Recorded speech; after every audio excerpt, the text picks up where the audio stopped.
137 करोड़ की आबादी वाला हमारा भारत दुनिया का दूसरा सबसे बड़ा जनसंख्या वाला देश है।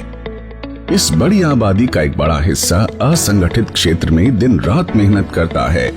इनकी संख्या 38 करोड़ से भी अधिक है।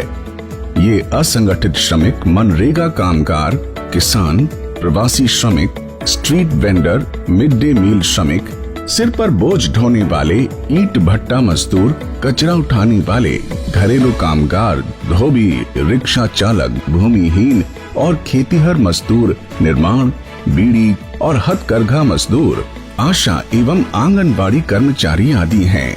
यानी देश अर्थव्यवस्था की एक बड़े हिस्से की जिम्मेदारी इनके कंधों पर है, जिसे ये पूरी कुशलता के साथ निभा रहे हैं।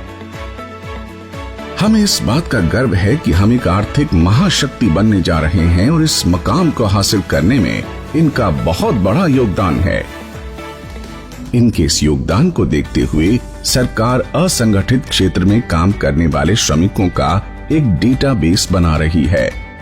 श्रम और रोजगार मंत्रालय ने NIC की मदद से एक राष्ट्रीय पोर्टल के जरिए इस डेटाबेस को एकीकृत करने का बीड़ा उठाया है। इस पोर्टल पर असंगठित क्षेत्र के श्रमिकों का रजिस्ट्रेशन किया जा रहा है और उन्हें एक UAN कार्ड दिया जा रहा है। इसके लिए श्रम और रोजगार मंत्रालय एवं CSC के बीच एक समझौता हुआ है, जिसके तहत CSC इस डेटाबेस को समृद्ध बनाने में मदद करेगी। CSC के 4 लाख से भी ज्यादा सेंटर्स पूरे देश की डिजिटल डिवाइड की खाई को कम कर रहे हैं। भारत सरकार के कई तरह की सेवाओं को आप VLE जनता तक पहुंचाने में अपना महत्वपूर्ण योगदान दे रहे हैं। इसके तहत आप असंगठित क्षेत्र के श्रमिकों को मंत्रालय की ई-श्रम पोर्टल पर रजिस्ट्रेशन करवाने में मदद कर सकते हैं। श्रमिकों का पंजीकरण करने से पहले आपको 3 बातों का विशेष ध्यान रखना है। पहला, पंजीकरण करवाने वाले श्रमिक की उम्र 16 साल से ऊपर और 60 साल के अंदर होनी चाहिए। दूसरा, श्रमिक इनकम टैक्स का भुगतान नहीं करता हो। और तीसरा, श्रमिक EPFO और ESIC के सदस्य न हो। अगर श्रमिक ये सभी शर्तें पूरी करते हो तो आप उनका रजिस्ट्रेशन कर सकते हैं। इसकी शुरुआत करते हुए सबसे पहले आप CSC के डिजिटल सेवा पोर्टल पर जाएं। लॉगिन करके वहां ई-श्रम सर्विस सर्च करें। यहां आप ई-श्रम के पेज पर रजिस्ट्रेशन थ्रू CSC डिजिटल सेवा पर क्लिक करें। इससे आप अपनी ई-श्रम के डैशबोर्ड पर आ जाएंगे। यहां आपको अब तक हुए रजिस्ट्रेशन की पूरी समरी दिखाई देगी। अब श्रमिक को रजिस्ट्रेशन करने के लिए न्यू UW को चुनें। श्रमिक से उनका मोबाइल नंबर पूछें, कैप्चा कोड भरें।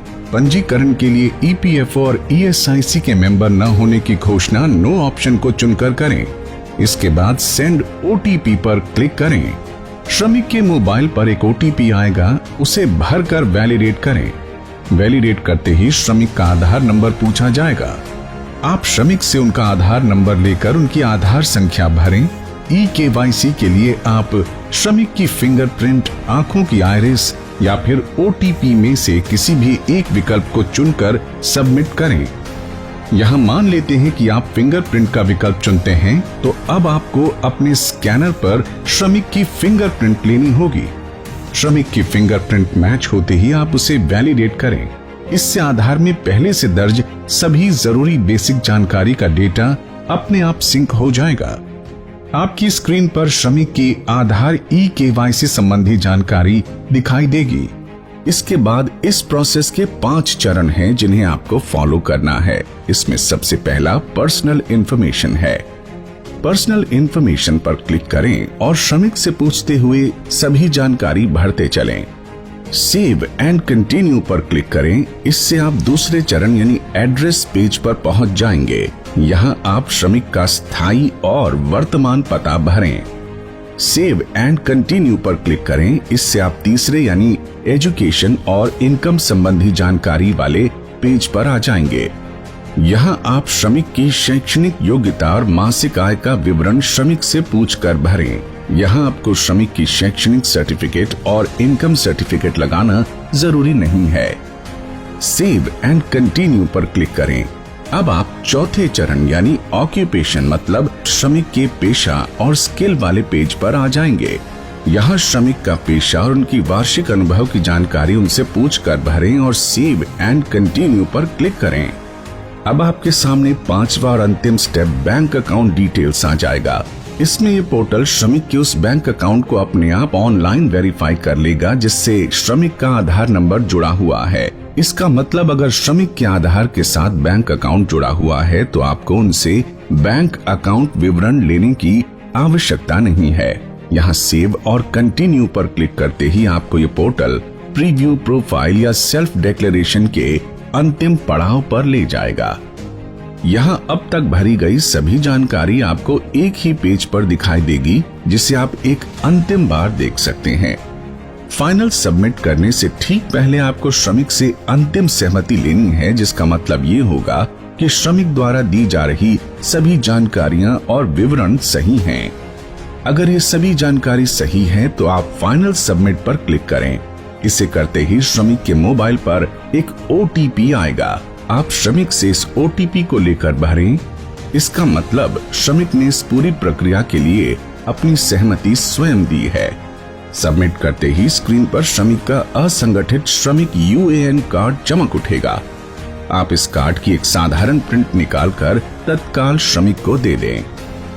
इस UAN कार्ड पर श्रमिक का नाम, उनके पिता का नाम, श्रमिक की जन्म तिथि, जेंडर, व्यवसाय, वर्तमान पता, मोबाइल नंबर, आधार नंबर और 12 अंकों का खास UAN कार्ड नंबर दिखाई देगा। इस पूरी प्रक्रिया में आप श्रमिक संबंधी जानकारी सावधानी पूर्वक भरें। डेटा की एंट्री करने के दौरान किसी भी प्रकार की जल्दबाजी या लापरवाही न करें। आप श्रमिक को ये जरूर बताएं कि ये पूरी सुविधा और कार्ड एकदम मुफ्त है। साथ ही इस कार्ड के साथ श्रमिक को 1 साल तक के लिए PM सुरक्षा बीमा योजना का लाभ बिना किसी अतिरिक्त खर्च के मिलेगा। प्रत्येक रजिस्ट्रेशन के लिए श्रम एवं रोजगार मंत्रालय CSC SPV को 20 रुपए देगा। आप VLE बंधुओं को आपकी पारिश्रमिक आपके CSC वॉलेट में मिलेगी। अगर आप VLE बंधु स्वयं भी रजिस्ट्रेशन की सभी शर्तें पूरी करते हो तो आप अपना रजिस्ट्रेशन ई-श्रम पोर्टल पर कर सकते हैं। रजिस्ट्रेशन संबंधी किसी भी तरह की जानकारी, पूछताछ या फीडबैक के लिए आप CSC SPV को ईमेल कर सकते हैं। CSC SPV की ईमेल ID है ishram@digmail.in। आइए CSC के हम सभी VLE बंधु इस महत्वपूर्ण कार्य से जुड़ें और ज्यादा से ज्यादा संख्या में श्रमिकों का रजिस्ट्रेशन करके इस डेटाबेस को समृद्ध करें। पात्र श्रमिकों के हितों की रक्षा करने के लिए श्रम एवं रोजगार मंत्रालय की मदद करें।